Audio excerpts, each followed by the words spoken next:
On a étudié le DAF Nun Bet dans Massan Nedarim. Très rapidement, nous rappelons ce qu'on a vu dans le DAF Nun Aleph. On avait vu l'histoire de Bar Kappara au mariage du fils de Rabbi, qu'il avait quelque peu humilié en lui apprenant les sens des mots Torah, Tevel et Zimma qu'il a marqué dans la Torah, et que Rabbi à chaque fois avait joué le jeu pour justement apprendre les sens de ces mots-là.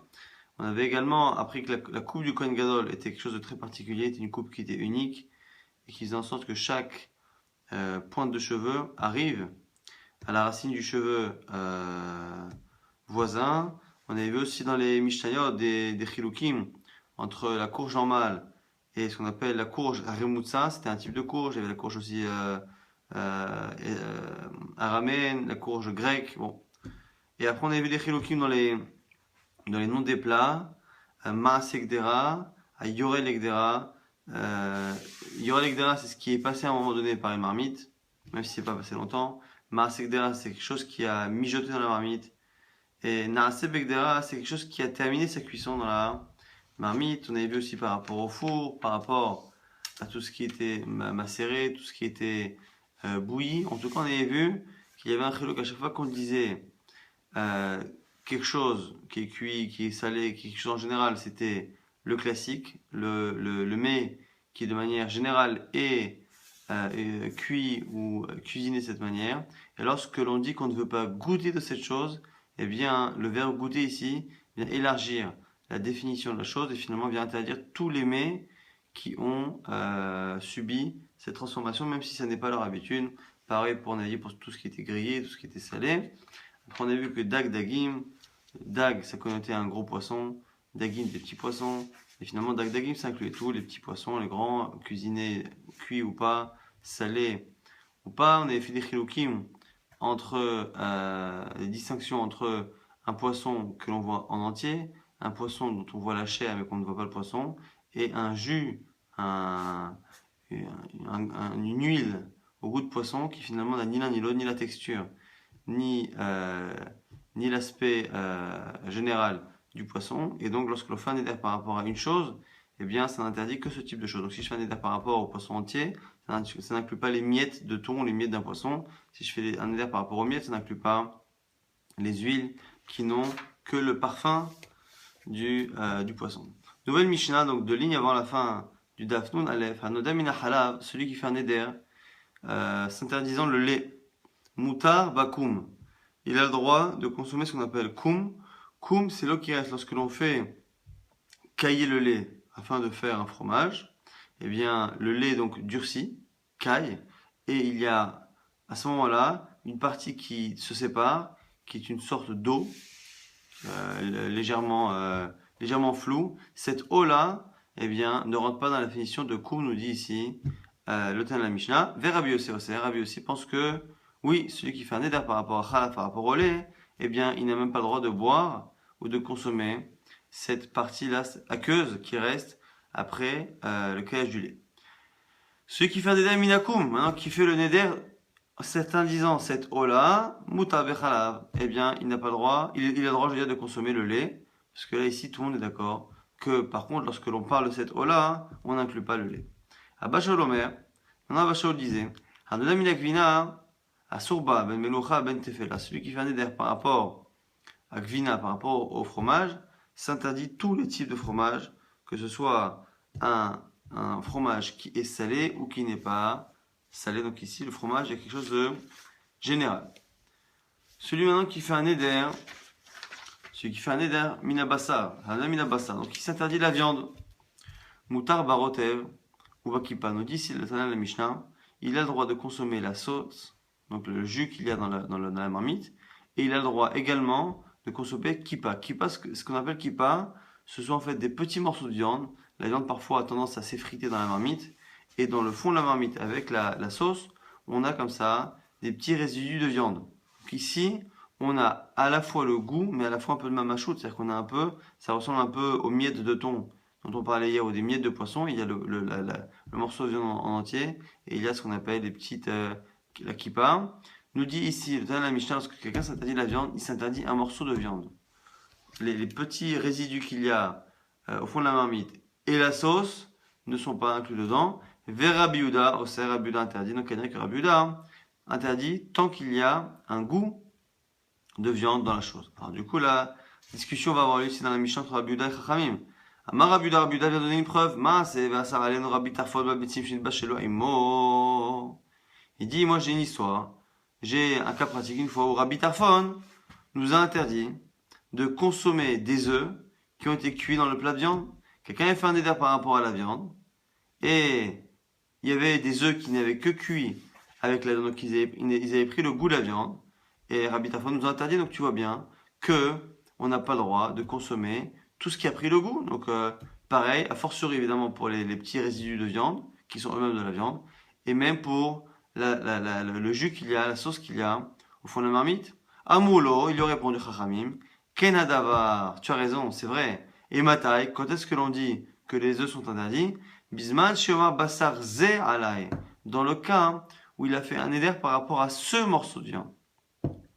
Shanodem Inadavar, Mitarev Acher, Imeshbo Benoten Taram, Asur. Effectivement, lorsque le neder précise l'aliment exact qui sera interdit, là ici, il devient interdit en lui-même, et à ce moment-là, ça devient comme n'importe quel interdit de la Torah. Eh bien, il est oser acherim, il interdit les autres lorsqu'il donne son goût. Lorsque la Torah interdit un animal interdit, cet animal interdit, s'il est cuit dans autre chose, le goût qu'il donne, s'il y a du goût du cochon ou de la bête tréfa dans le plat kasher, eh bien, si on retrouve du goût, le plat lui-même kasher devient inconsommable. Donc ici, discussion entre Rabbi Yehuda et Chachamim. Selon Rabbi Yehuda, que quelqu'un fasse un éder par rapport à la viande de manière générale, ou par rapport à ce morceau de viande, eh bien, il ne pourra pas goûter une quelconque chose qui a le goût de la viande. Selon Chachamim, ça dépend.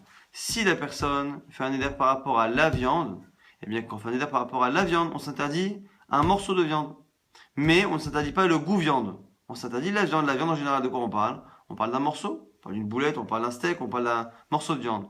Mais Chachamim serait d'accord que dans le cas où il a regardé un morceau, il a dit, ce morceau-là, je ne veux pas, il est corban pour moi, à ce moment-là, ce morceau de viande-là, il devient interdit totalement, à la fois Bechila, à la fois Be'ana'a, et donc le goût au profit, donc le goût qu'il pourrait transmettre à un autre aliment, serait lui aussi interdit. Donc ça, c'est la discussion Rabbi Yehuda, Chachamim.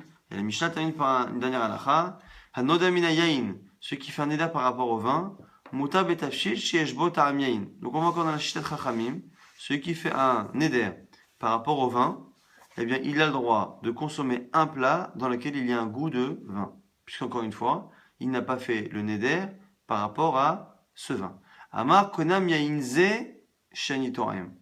Celui qui par contre fait un neder et qui dit je fais un neder par rapport à ce vin, de ne pas le goûter. Ici, il y a deux choses importantes, c'est qu'à la fois il précise ce vin, et à la fois il dit goûter. On avait vu dans le DAF précédent que le verbe goûter avait tendance à élargir le domaine de définition de l'interdit. Nous reprenons à la fin de la Mishnah, donc en bas du Daf Nunbet, en Moudalef, on a dit que encore une fois dans la Shita Chachamim, quelqu'un qui fait un éder par rapport au vin, eh bien comme il fait un éder par rapport au vin de manière générale, eh bien ça n'inclut pas le goût du vin. Celui qui s'interdit du vin, c'est un verre de vin. Le plat qui a un goût de vin simplement, qui n'a pas de vin visible, n'est pas interdit. Par contre, s'il a précisé Konam Amar, Konam Yainze Shani Toraim. Je fais un éder par rapport à ce vin. Et s'il a en plus précisé Shani Toraim, qui ne veut pas le goûter, eh bien à ce moment-là, il n'a pas les tafshil et qu'il s'est tombé dans un plat. Il suffit qu'il y ait du goût pour que ce soit assourd. Donc on voit ici, on fait une différence encore une fois entre le cas où il interdit le vin de manière générale et le vin, et le cas où ici, il interdit non seulement ce vin, mais qu'en plus que le verbe qui est utilisé est ici Toraim, goûter, qui, on l'a vu hier dans le DAF, a tendance à élargir le domaine de définition de l'interdit. L'Agma, tout de suite, revient sur le début de la Mishnah. Dans le début de la Mishnah, on a vu qu'il y avait une marloquette Tanakama Chachamim par rapport à l'eau qui est un résidu du lait. Lorsque l'on fait cailler le lait, il reste un résidu, une sorte d'eau. Cette eau-là, est-ce qu'elle est inclue dans la définition de Chalav? Lorsque quelqu'un s'interdit le lait, est-ce que le lait qu'il interdit, c'est à la fois le lait sous forme de lait, ou même lorsqu'il est caillé, le lait inclut à la fois le lait caillé et à la fois le résidu à queue qu'il reste en bas? C'est une marloquette. Selon Tanakama, ça n'est pas inclus, donc c'est autorisé. Selon Rabbi aussi, c'est interdit. Et sur justement cet avis de Rabbi Yossi, qui disent que l'objection sera par rapport aux deux, mais c'est essentiellement par rapport à Rabbi Yossi. Rabbi Yossi, qui a l'air d'interdire l'eau qui reste, eh bien c'est en contradiction avec une Mishnah qui est citée dans le Daf de demain, qui est Mina Anashim Asur Bashishim, quelqu'un qui fait un éder par rapport aux lentilles. Donc il s'interdit les lentilles, nous dit la Mishnah dans Tanakama, Asur Bashishim Ashishim, ce sont des lentilles qui sont frites et qui sont cuits avec du miel. Et Rabbi Yossi, Rabbi Yossi autorise. Et a priori, on a du mal à comprendre. On a du mal à comprendre comment Rabbi Yossi peut d'un côté me dire que le résidu du lait, donc qui est finalement quelque chose qui a gardé très peu de texture du lait, très peu de goût du lait, qui est le résidu du caillage du lait, comment il peut l'interdire? Et d'un autre côté, lorsque la personne s'interdit un aliment et que cet aliment-là est simplement mélangé avec du miel, mais l'aliment reste encore là. Donc la personne, lorsqu'elle mange chez Hashishim, elle mange du miel, c'est vrai. Le goût, il est un peu parti. Le goût des lentilles n'est pas habituel, mais il reste en tout cas. La texture même et la mamachoute des lentilles existe, elle est là. Et pourtant, Rabbi Yossi m'attire. Donc on a une contradiction. L'agma dit lokashia, marque et attrait, ou marque et attrait. Ici, en fait, il n'y a pas réellement de marloquette. Il n'y a pas de marloquot ici entre Tanakama et Rabbi Yossi. Ici, on est encore une fois, ça fait plusieurs fois que l'on voit ça, on est simplement dans une discussion en fonction des léchonotes, des langages et des sens différents que peuvent avoir une même expression dans des régions différentes. Marqué attrait ou marqué attrait, chacun dans son pays. Be'atra de Rabanan, Karole Chalba Chalba, dans la Mishnah, on dit que, selon Chachamim, l'eau, le résidu aqueux du caillage du lait n'est pas interdit. Pourquoi? Parce que chez Rabanan, les Karole Chalba Chalba, le Kuma Kuma, on était précis. Lorsqu'on parlait de l'eau qui restait, eh bien, on appelait ça Kuma. Lorsqu'on parlait du lait, on ne parlait que du lait. Le mot Chalab voulait dire Chalab. Kuma, on appelait un chat, il n'y avait pas de mélange. Mais très des Rabbi aussi, la Kuma n'a mis les Kuma, les Chalava. Mais chez Rabbi aussi, parfois on avait tendance à associer ce résidu aqueux au lait. Et donc du coup, lorsqu'on parlait de lait, on pouvait éventuellement inclure ce Kuma. Donc finalement, il n'y a pas de discussion. La marloquette de Rabbi aussi, Chachamim là-bas dans Hashishim, elle est liée à cette histoire là-bas de lentilles, qu'on verra justement dans le date de demain. Mais en tout cas, dans notre Mishnah, il n'y a pas de marloquette. Dans notre Mishnah, finalement, la vie de Rabbi Yossi et de Chachamim est liée, finalement, aux deux régions dans lesquelles ils vivaient et du sens que porte l'expression Chalav lait dans le pays de Rabbanan, dans la région de Rabbi Yossi. Là, Gemara, avant de conclure cette Mishnah-là, nous cite une braïta qui nous donne quelques dynim, dont certains qu'on a vus dans la Mishnah, d'autres qu'on a vus dans la Gemara, et d'autres que l'on n'a pas encore vus. Tanya. Ici, la braïta va comme Chachamim, ou en tout cas dans la région de Chachamim, qui dit que celui qui fait un éder par rapport au lait n'inclut pas l'eau qui reste à la fin, et celui qui fait l'éder par rapport à cette eau n'inclut pas le lait. Mine chalav mutabak vina. Chidouche maintenant. Celui qui fait un éder par rapport au lait, mutabak vina, il peut consommer un fromage. Minek vina, celui qui fait un éder par rapport au fromage, mutabak chalav, il peut consommer du lait. Ça, c'était un des didim qu'on n'a pas vu jusqu'à présent. Minarotev, mutabakipa, minakipa, mutabarotev. Alors ici, on est comme chachamim. Celui qui fait un éder, non, mais là, on n'a pas encore vu ça. Celui qui fait un éder par rapport à la sauce qu'il y a dans un plat, mutabakipa, il n'inclut pas, et ça n'interdit pas les morceaux de résidus de viande. Minakipa, mutabarotev, et inversement, celui qui fait un éder par rapport aux résidus de viande qu'il y a au fond d'une marmite, n'inclut pas le rotev, n'inclut pas la sauce, puisque ici on a deux types différents, même si en apparence ça peut se ressembler.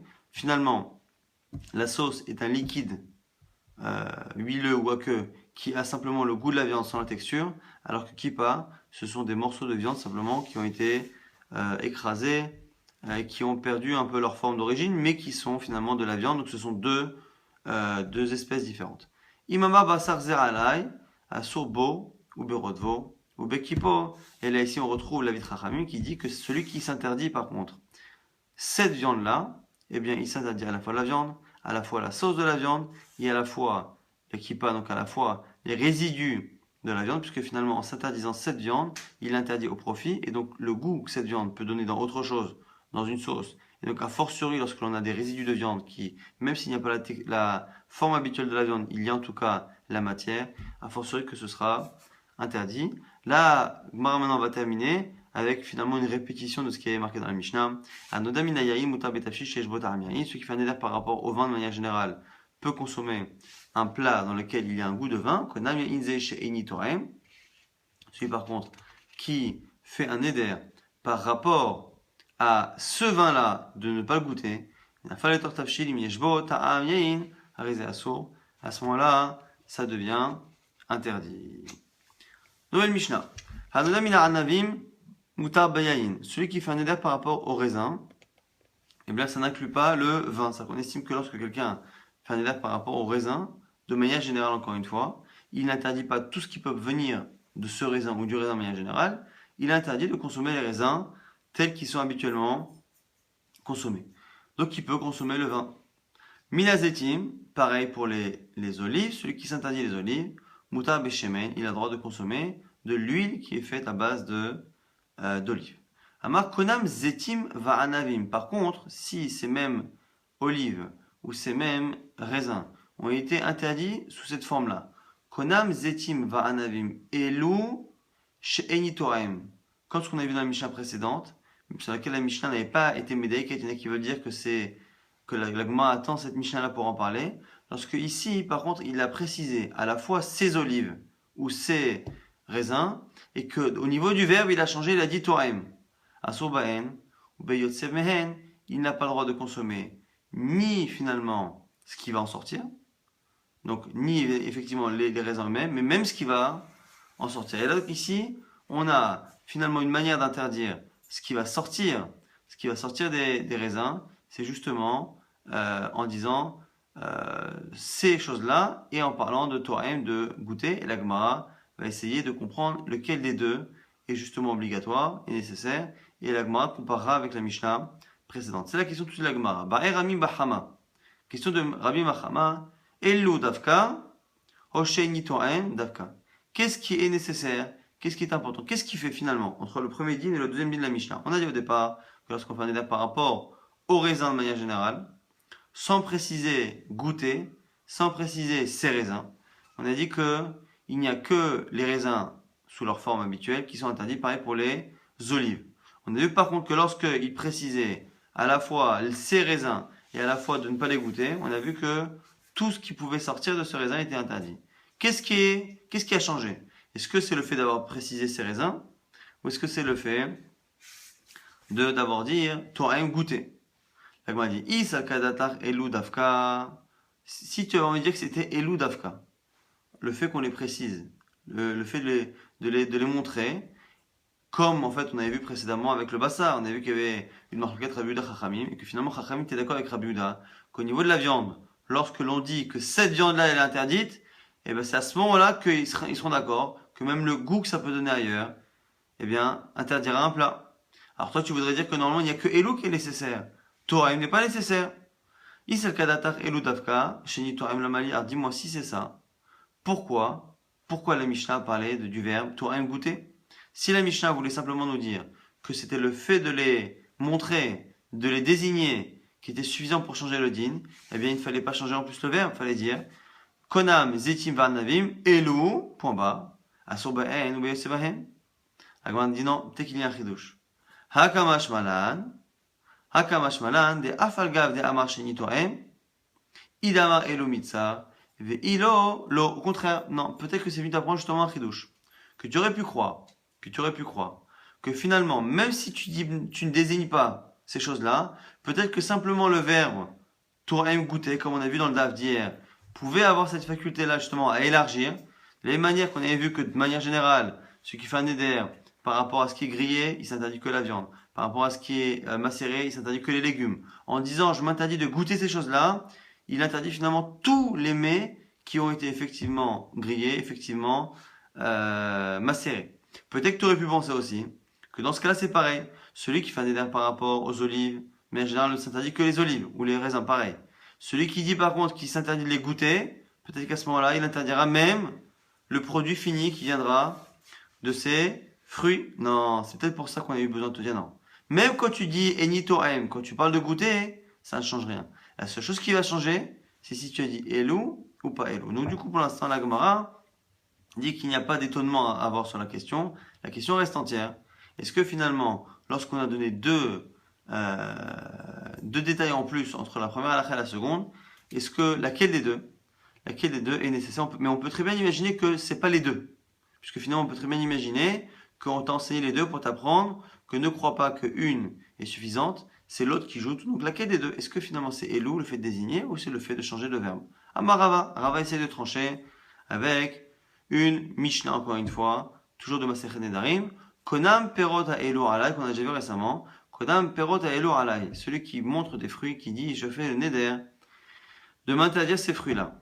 Konam en les filles, je les interdis à ma bouche, Asso bechiloufeen, uvgidulen, eh bien, la personne n'a pas le droit de consommer ni ce qu'on appelle chiloufeen, ni ce qui va être remplacé, c'est-à-dire on prend ces fruits-là, on les vend, l'argent qui va remplacer ces fruits-là sera interdit aussi. Uvgidoulem, c'est toutes les choses qui peuvent pousser à partir de ces fruits. On prend les graines de ces fruits, on plante un arbre avec, les fruits qui sortiront dans quelques années de là sont ce qu'on appelle guidoléen, sont interdits que la personne elle a désigné. Et ici, on voit qu'on ne parle pas de yotsemahem.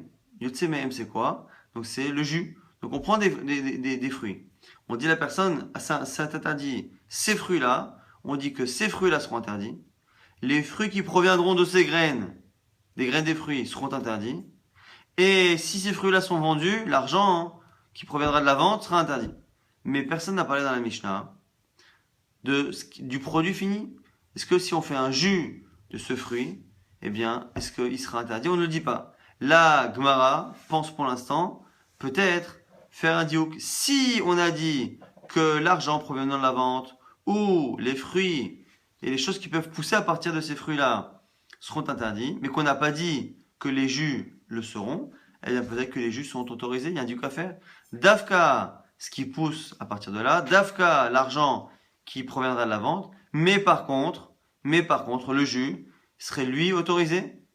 La Gemara dit non, c'est pas vrai. Pourquoi? Parce que c'est un moins grand chidouche. Ou adin afilu betsebahem aso. Ha'adifale la shmaina de chiloufen qui gidulem dame. Il dit mais t'as pas compris. C'est beaucoup plus un chidouche. Si déjà, l'argent provenant de la vente, finalement l'argent n'est pas quelque chose qui provient réellement, physiquement, du fruit. Les guidouléem, ce qui pousse à partir, ce qu'on prend les graines d'un fruit, qui est interdit, on plante, on fait un autre arbre, et il en sort des fruits, on a finalement ici un lien indirect, mais un lien qui est assez lointain. Alors que finalement, lorsqu'on a un fruit dans la main, qu'on fait un jus, eh bien c'est le fruit même qu'on le retrouve dans le verre. Donc nous dit ici la Mishnah, il n'y a aucune preuve. Le fait que l'on n'ait pas enseigné que lorsque dans la Mishnah plus tard on dit que rien s'interdit les fruits, on n'a pas dit que le jus est interdit, c'est parce que c'est pas shoot. Une fois que je te dis que l'arbre et les fruits qui pourront pousser à partir des graines de ce fruit, ou l'argent qui pourrait provenir de la vente de ce fruit est interdit, eh bien, tu as compris, j'ai aucun chidouche à t'apprendre que le jus ou la compote ou la confiture qui vient de ce fruit est interdit, c'est pas shoot. Donc du coup, on n'a pas de preuve de cette Mishnah-là, que finalement ce sont interdits ou autorisés. La Sheila finalement reste pour l'instant entière. Est-ce que lorsque on interdit un fruit et qu'on interdit son jus, est-ce que c'est le fait d'avoir précisé ses fruits ou est-ce que c'est la chaîne de Tourem? Tashma. On a encore une fois une Mishnah. Celui qui fait un éder, chez Eni Ochel, chez Eni Tourem, donc il fait un éder ni par rapport à la chila, par rapport au fait de manger, par rapport au fait de goûter, Mutar Bechiloufeen, eh bien, il n'a pas le droit de, enfin, il a le droit mechila de consommer justement ce qui est chilouf et ce qui est guidouléen. Ha ayotsemehen asur. Donc on voit que quelqu'un qui fait un éder par rapport à des fruits, qui s'interdit à la fois de les manger, à la fois de les goûter, nous dit la Mishnah, eh bien le fait de s'interdire de manger et de goûter n'inclut pas le fait de ne pas profiter de l'argent qui provient d'une vente ou de ne pas profiter d'un fruit qui proviendrait d'un arbre, qui proviendrait lui-même d'une graine du fruit. Et là maintenant, nous on a vu précédemment à l'instant, qu'on partait du principe que le produit fini d'un fruit, le jus d'un fruit, la compote, la confiture d'un fruit, est quelque chose qui en général est plus assourd que chiloufen et guidoulen. L'arbre qui provient de la graine, c'est éloigné. L'argent qui provient de la vente, c'est encore plus éloigné puisqu'il n'y a aucun reste physique de l'aliment. Mais par contre, le jus lui-même, c'est une partie du fruit. Donc maintenant qu'on a appris et qu'on a été doré, on a repoussé la preuve précédente, en partant du principe justement que le jus de fruit était plus interdit, et bien finalement la Mishnah, qui nous dit que quand quelqu'un là-bas s'interdit, en parlant là-bas de goûter, eh bien finalement, il a le droit de consommer tout ce qui est chiloufen, guidouléem, et qu'on ne précise pas qu'il a le droit de consommer le jus, ça vient seulement t'apprendre que Davka, la seule chose qui est autorisée, c'est ces choses-là qui sont éloignées, puisque finalement on a dit que ce qui provient de la graine, eh bien c'est indirect. L'argent qui provient de la vente, c'est encore plus indirect, c'est encore plus éloigné en tout cas du fruit direct. Donc c'est que ceux-là qui sont autorisés, mais sinon on aurait dit le plus grand chidouche. Quoi, le plus grand chidouche, on aurait dit que même le jus qui vient de ce fruit est autorisé, tu vois bien, que finalement le lachon Toraim, le fait de parler de goûter, n'a l'air d'autoriser que chiloufen et gdulem, et qui a l'air par contre d'interdire le jus et ce qui sort directement du fruit. La Gemara repousse aussi cette preuve-là en disant non. Là-bas, il y a une raison particulière. Aïdé de l'onasif verisha, yotsemehen, l'onasif nami veseifa, yotsemehen. La Gemara dit non. C'est en fait, puisque la Mishnah qu'on est en train d'apprendre, c'est la suite de la Mishnah précédente. Et dans la Mishnah, dans le din précédent qu'on vient d'apprendre, on avait des raisons finalement de ne pas enseigner le cas là-bas de Yotsebahem, des fruits, des jus ou de la compote qui ressort justement de ce fruit. Mais puisque le début de la Mishnah n'a pas choisi de parler de ce sujet-là qui est le produit fini du fruit, eh bien on n'en a pas parlé à la fin, même si Bémet, au niveau du chidouche, ça aurait été intéressant. Donc on a finalement une deuxième objection, toujours de la même Braïta, du début et de la fin de cette même Mishnah, Mechila, eh bien finalement qui est repoussée. On tente encore une fois avec ici une Mishnah qu'on a déjà vue. Tashma Rabbi Maase ve'asa Rabbi Tarfon alai betim shinitbashelu imo amru lo ematai bizman shamar basar ze alai. On a vu une marloquette. Entre Rabbi et Chachamim lorsque quelqu'un s'interdisait une viande. Est-ce qu'il s'interdisait que la viande ou est-ce qu'il interdisait aussi le jus et les résidus de viande qu'il y a au fond de la marmite? Selon Chachamim, que la viande, selon Rabbi Yehuda, tout. Et Rabbi Yehuda a apporté une preuve qu'un jour Rabbi Tarfon a interdit à quelqu'un qui avait fait un éder par rapport à la viande, il lui a interdit de manger des œufs qui avaient cuit avec de la viande. Donc le simple goût de la viande est interdit. Qu'ont répondu Chachamim et Matai, Bizman Shamar Basar Zerala? Il dit non. Là-bas, le cas de Rabbi Tarfon, c'est parce qu'il avait précisé cette viande. Parce que c'est vrai que celui qui fait un éder par rapport à un aliment précis, eh bien, il s'interdit lui et à la fois le goût qu'il peut transmettre ailleurs. Et on voit là-bas, c'est quoi la différence qu'il y a? Quand est-ce que Chachamim seront d'accord avec Rabbi Yehuda? Quand il a simplement dit Elou, il a précisé la viande. Et on voit ici, là-bas dans cette Mishnah, que ce qui change entre le premier cas où selon Chachamim, il n'y a que un morceau de viande classique qui est interdit, mais pas ce qui a le goût. Et là où Chachamim serait d'accord que des œufs qui ont cuit avec de la viande, une sauce qui a pris le goût de la viande ou des résidus seront interdits, quand est-ce qu'ils sont d'accord? Lorsqu'il a précisé cette viande. Donc on voit bien que ce qui a l'air de jouer, c'est Elou, c'est le fait de désigner, et non pas le fait de parler de ton aime goûter ou pas goûter. La Gemara dit effectivement, tu as raison. Be'elou, lo kami ba'yalan davkahu. Tu as raison, de cette Mishnah, on apprend que Elou, c'est sûr que Elou ça change. On l'a vu dans la Mishnah donc précédente, quelqu'un qui s'interdit un aliment, selon Chachamim, ne s'interdit que l'aliment dans sa forme habituelle. Lorsqu'il précise je m'interdis cet aliment, il est évident que dans un cas de viande, il s'interdit le jus qui a le goût, et dans un cas de fruit, il s'interdit le jus du fruit. Évidemment, ici, on ne discute pas. Quelle est réellement la question qui était posée par Ami Bachama? Ki mi bayalan beshe'eni to'em davka olav davka. La question, elle n'est pas sur Elou. C'est maintenant, est-ce que c'est la même chose lorsque l'on ne dit pas Elou, mais qu'on dit goûter? Donc maintenant, c'est une nouvelle question en fait. On reformule la question. Est-ce que finalement, quelqu'un qui dit je m'interdis une viande, la viande en général c'est des morceaux de viande. Maintenant, s'il s'interdit de goûter de la viande, est-ce que ici goûter va encore une fois élargir la définition du sur comme on a vu précédemment hier, lorsque quelqu'un s'interdisait ce qui est grillé, ce qui est cuit, ce qui est bouilli, ce qui est salé. En général, on interdit que les aliments qui sont de manière classique préparés de cette manière, et quand il s'interdit de goûter, eh bien il s'interdit tous les aliments qui sont cuisinés de cette manière. Est-ce que là ici c'est pareil? Est-ce que finalement en parlant de goûter, est-ce qu'il n'a pas cette faculté-là à s'interdire non seulement la viande de manière générale ou le fruit de manière générale, mais à la fois le produit fini qui pourrait en venir et qui en aurait pris le goût? C'est nous, donc ça la nouvelle question de la Gemara. Et Tashma, la Gemara essaie de l'apprendre. Dagdagim, la Mishnah qu'on a vu hier dans le DAF. Dagdagim sheni toem, asur ba'en, ben begdolim, ben bektanim, ben bechaim, ben meushalim, ou mutar batarit, terufa ou betsir. On a vu dans la Mishnah hier que quelqu'un qui s'interdisait dagdagim, les petits poissons, les gros poissons, dagdagim ça inclut tous les types de poissons. Finalement, et qu'il a dit je m'interdis de les goûter, et bien là-bas, il est interdit à la fois les grands poissons, les petits poissons, les crus, les cuits, et il a aussi, mais par contre, il a l'autorisation de manger tarit troufa, donc des miettes de poisson, des miettes de thon par exemple, et donc, et il a le droit aussi de prendre tsir ou betsir.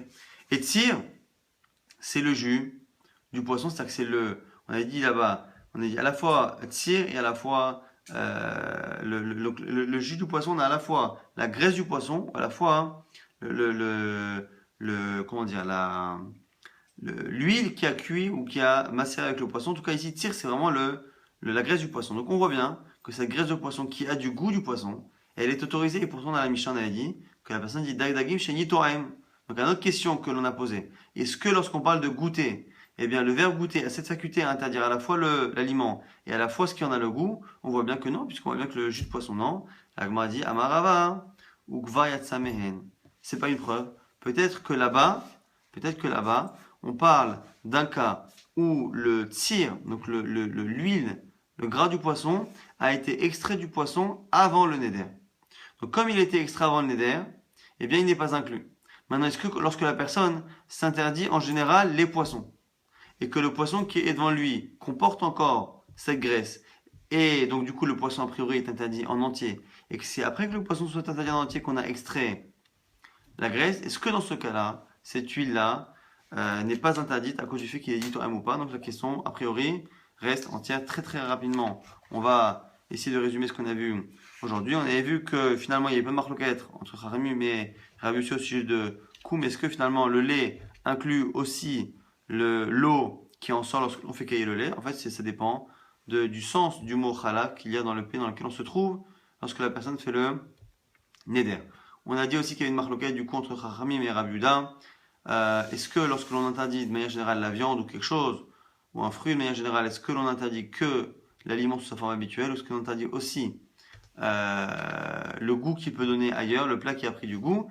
C'est une marloquette Rabbi Yehuda Chachamim, mais Chachamim seront d'accord lorsque par contre il a précisé ces choses-là. Est-ce que lorsqu'il a dit ces choses-là, tout le monde sera d'accord qu'à la fois la viande et à la fois le goût que cette viande-là a donné dans un autre plat. Et on a vu que par contre la question était est-ce que le verbe goûter a aussi cette faculté-là selon Chachamim d'inclure à la fois la viande de manière générale, à la fois le goût que ça peut donner ailleurs. Voilà l'essentiel de ce qu'on a vu aujourd'hui.